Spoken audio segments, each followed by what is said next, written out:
dear friends, I hope you all are well. Unfortunately, this is not what I can say about people of Ganja. I guess it's not a secret that Armenian armed forces on October 11, 2020 attacked the second largest city of Azerbaijan, city of Ganja. As a result of this attack, at least 10 civilians had been killed and more than 30 wounded. Armenian armed forces used medium-range missiles which are prohibited to use against the civilians. Global community immediately reacted and accused this terroristic act of Armenia and considered it as not just act against the Azerbaijani people but also as the humanity as well.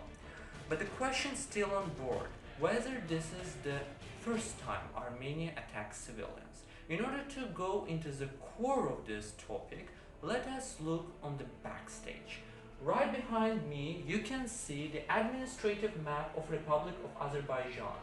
This is the full and complete territorial integrity and state borders of Azerbaijan, which has been acknowledged and accepted by United Nations General Assembly. As you can see, Azerbaijan had borders with Russian Federation, Georgia, Armenia, Iran, and a little bit with Turkey from the west. So this region, as you can see on the map, is called and widely known as Nagorno-Karabakh. Around it, there are a couple of regions which I'm gonna emphasize a bit later.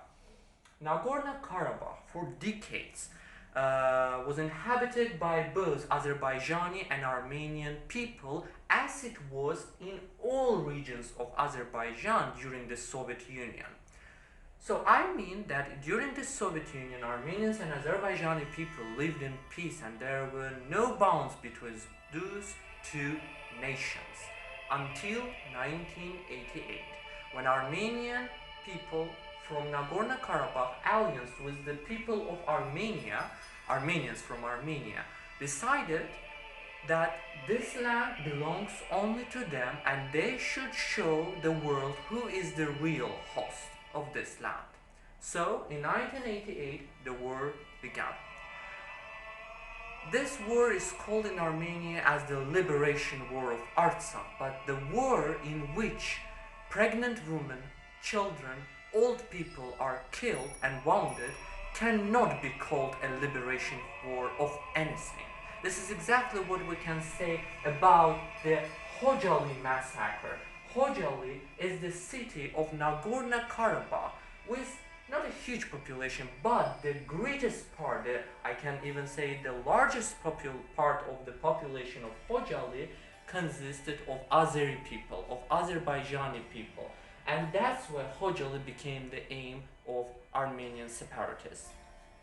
During the Khojaly massacre, at least 600 of people had been killed and more than 2,000 of destinies are still unknown. We do not have any information, we do not possess any information what's happened to these people.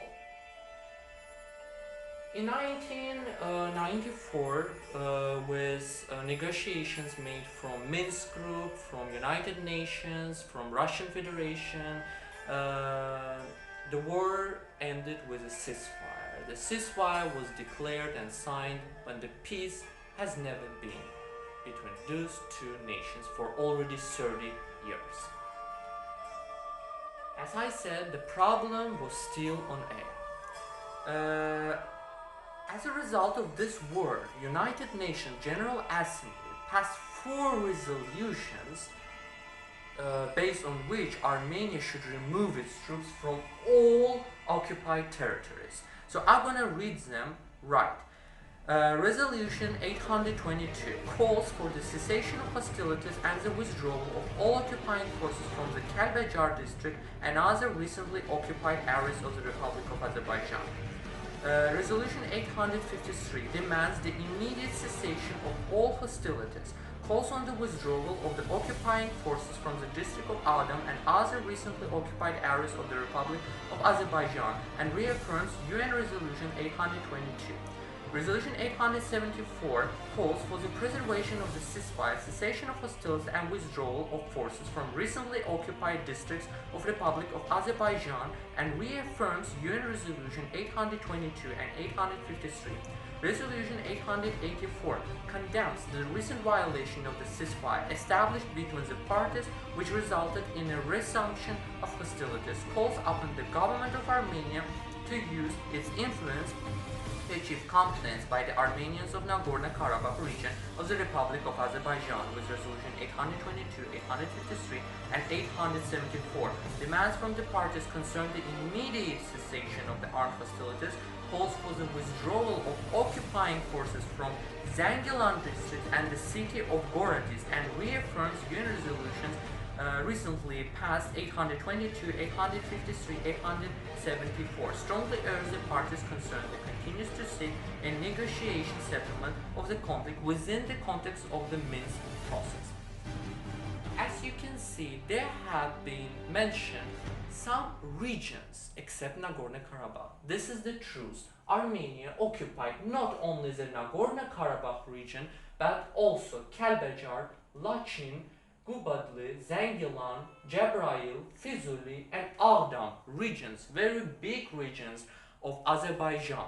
So as a result, we can see that the Armenian armed forces and separatists not just occupied the territory on which they claimed, but also the nearby territories.